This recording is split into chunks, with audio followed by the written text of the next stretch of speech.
So I was just sitting right here thinking, and I actually thinking about, because I was thinking of like a video to make, and I actually would like to talk about my first tattoo.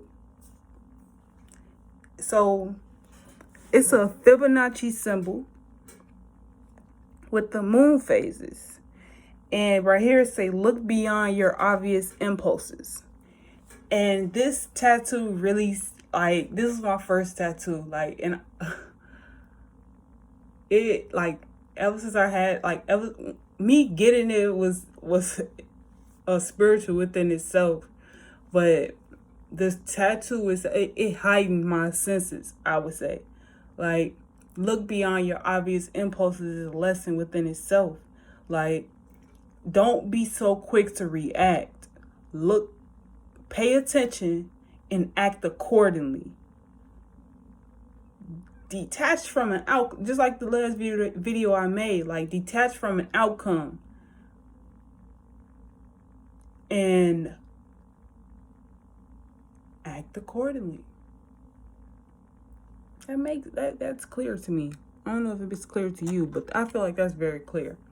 Then you have the moon phases. As women, the moon cycle is connected to our period. So it's like we change phases with the moon. That's the reason why women act in a period of a year.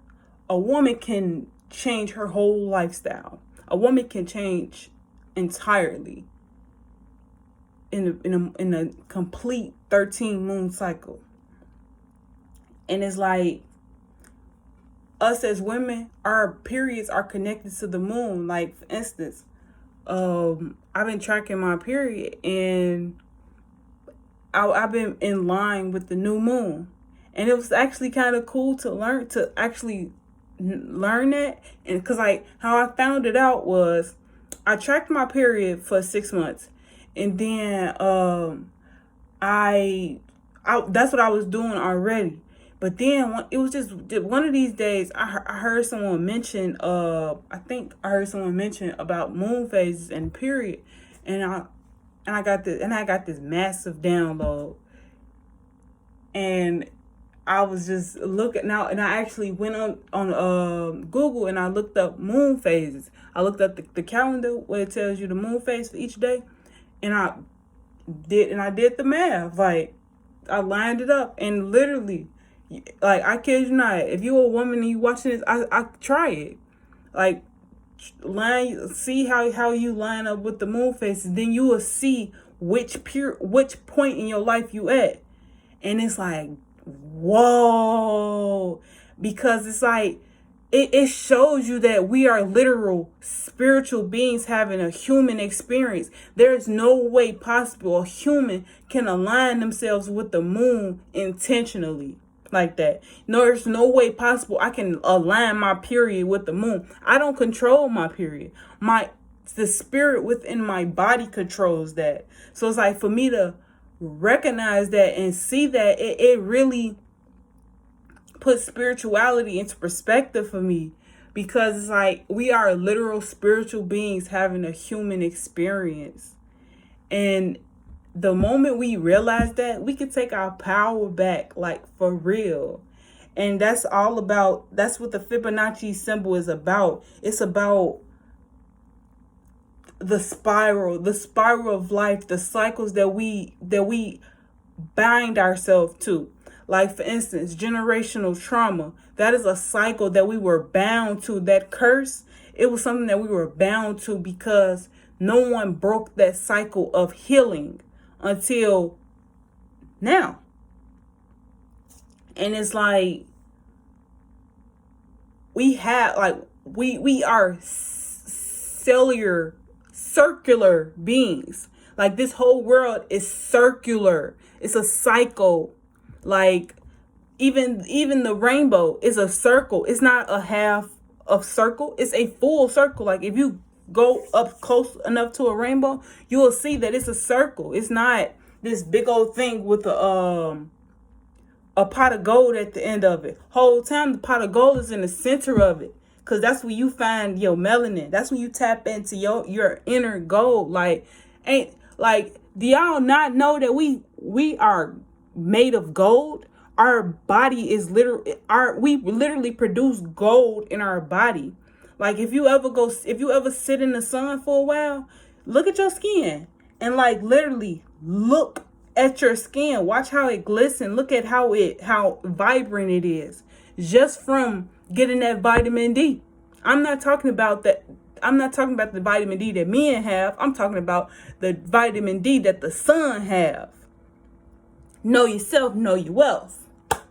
But it's also like the Fibonacci symbol. Like when you dive deep into this sign, like this symbol, you can find out that it pertains it's connected to so many parts of our life. Like this is how a baby is in the mother's womb. Like if you shift your eyes to think of a child, think of a embryo or like a fetus in the womb, look at it. Just imagine it for a second. It's there. And it's like, that's spirituality. The fact you were able to see that with just me saying this and showing you my tattoo, that's spirituality. That shows that we are spiritual beings having a human experience.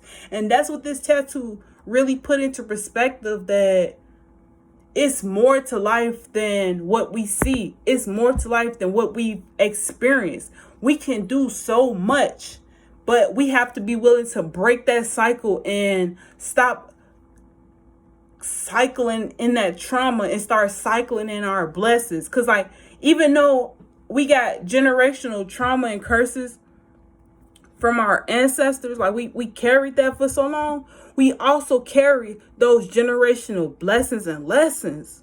Like you cannot forget those. You cannot. Because if you gonna live in those curses, you gotta be willing to accept those blessings as well, because they gave you gifts as well. They didn't just give you pain. They gave us everything we would ever need in life. And it's like that like looking at life from that standpoint, it really taught me so much about myself, because we are powerful. Like we are truly, honestly and truly powerful, like beyond measure. And we allow the world to define who we are and what we want. Like, no, baby, you are a narrator for your own life. You have your own cycle to complete. Your own cycle that you going down. You going down your own path. You got your own gifts. You don't need anybody to tell you how to use yours. You don't need anybody to tell you about their life experience so that you can imitate that. Like, no. You know who you are. You know exactly who you are. Don't let anybody validate who you are. You don't nobody, like, who cares what they think? You are beautiful. You are amazing just the way that you are. The moment you accept that, the moment you tap into your power. And it's like, that's literally a life. The moment you tap, like, I heard someone say this. They said that in life we get two we are born twice. Once when we come out of the womb, and second when we find out why. And it's like spiritual, when you tap into your spirituality, that's when you find out why. Because you find out we are here to do far more than what we were even called to do. Because like, yeah, we were called for a purpose, but we were called to wake up. We were called to make a decision. We were called to use our gifts. We were called to awaken the world. How we go about that is our choice. That is our destiny. That is our fate. But it's up to us to take charge of our power and do that.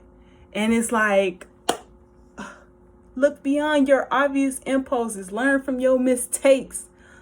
Stay like, we don't have to be in a state of dis-ease. You don't have to suffer ills. You don't have to be ill like in ill no anymore. Ill less.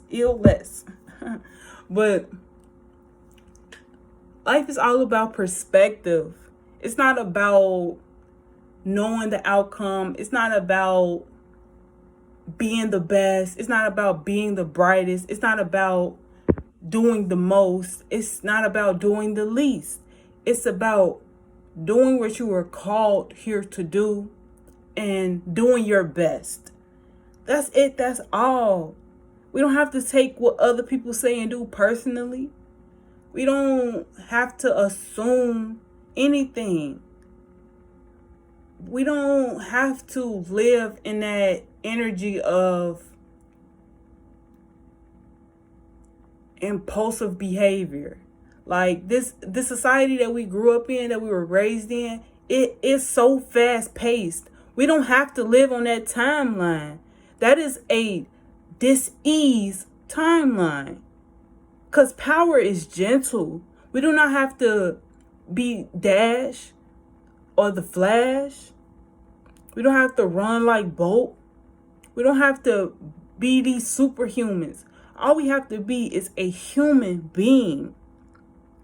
Like, don't let anyone tell you who you are or what you want. You define that for yourself.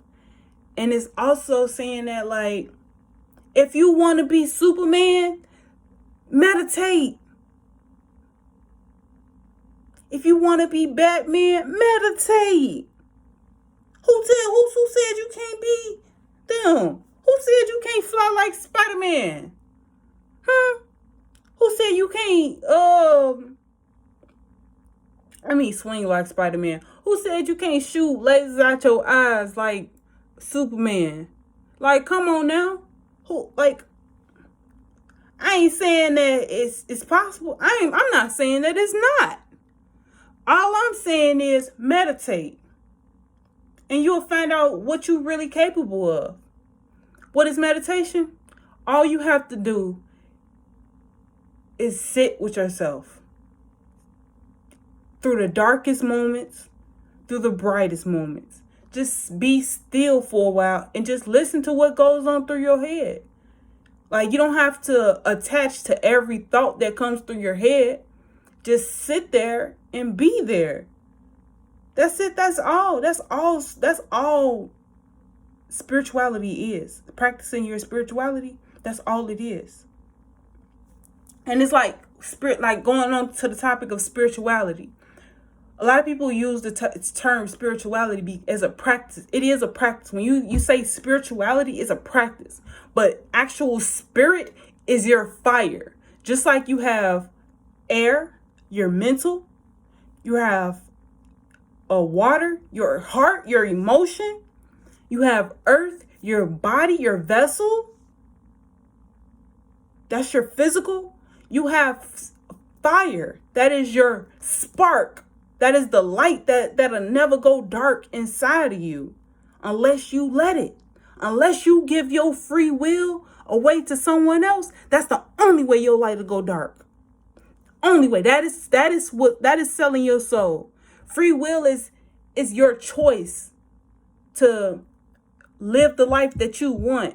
So, for instance, if you don't want to go to work, find a way to be productive outside of making money. That way. You don't have to sell your soul to that paycheck. You don't have to sell them your time. Because your time is your soul. Because it's a part of you. What you give your time to is a part of your soul. And it's like, it's spirituality is such a gift. Like, spiritual. Okay, so like to go back to that point. Spirituality, the practice of spirituality is just like exercising. That's the practice. Exercising is the practice of getting your body fit. Thinking is the practice of expanding your horizon within your mind. Loving people is the act of being expressing emotion, being compassionate. Spirituality is expressing yourself through your flame, expressing your flame, expressing your passion. What are you passionate about? That's all spirituality is. And it's like, don't stop letting other people define what things are for you. Like, don't even, like, even though I just gave you my definition on what it is for me, don't take what I say and run with it. Go do your research. Go consciously watch things. Go consciously read things. Consciously pay attention. Expand your consciousness. That's all we are here to do on this earth is change. But you won't ever get the opportunity to change if you stay stagnant on one thought. Like, I always, like, a cartoon I always loved is SpongeBob. Like, SpongeBob, he was a cool dude, but he was complacent. He was very complacent. And he like, y'all gotta wait for that video. Y'all gonna have to wait for that video for real. But like, he wasn't the brightest, even though he shined the brightest. His enthusiasm, his optimism was the brightest, but his mind wasn't the brightest. In actuality, Patrick was. Patrick was the brightest because he made a sand castle underwater. He made a TV out of sand. Come on now. Don't let the propaganda of other people's ideas define how you view things. I peeped that when I was a kid, and I always loved Patrick. Like that he was always my favorite character in the show because it was so cool to see that, to see like the people that's underestimated, the black sheeps, sort of say. Indigo child, stuff like that. Like, just to like see that, like, it showed me that it's more to this world than what's on mainstream media, what's mainstream propaganda, what's going through everybody's mind, what's on the forefront of everybody's mind. Like, that's what people don't understand. Like, the news and all of this stuff was made to get your attention, to get you to focus on what's on the screen. So if they realize that these things will have you pay attention more, they're going to push those perspectives more. They're not going to push the perspectives that matter to our hearts. They're going to push the perspectives that we focus on with our mind. That's why you have to make sure your mind, body, and soul is in balance. Your heart and your mind specifically. Your masculine energy is your mind. Your feminine energy is your heart. That is, man and woman is just a word that we learn to use because of the conditioning of this world. Everyone in this world has masculine and feminine energies. Feminine energy is given. Masculine energy is receiving. Like, once you tap into that forbidden knowledge, the only reason why they call it forbidden is because you have to realize the real lies. Peace and love.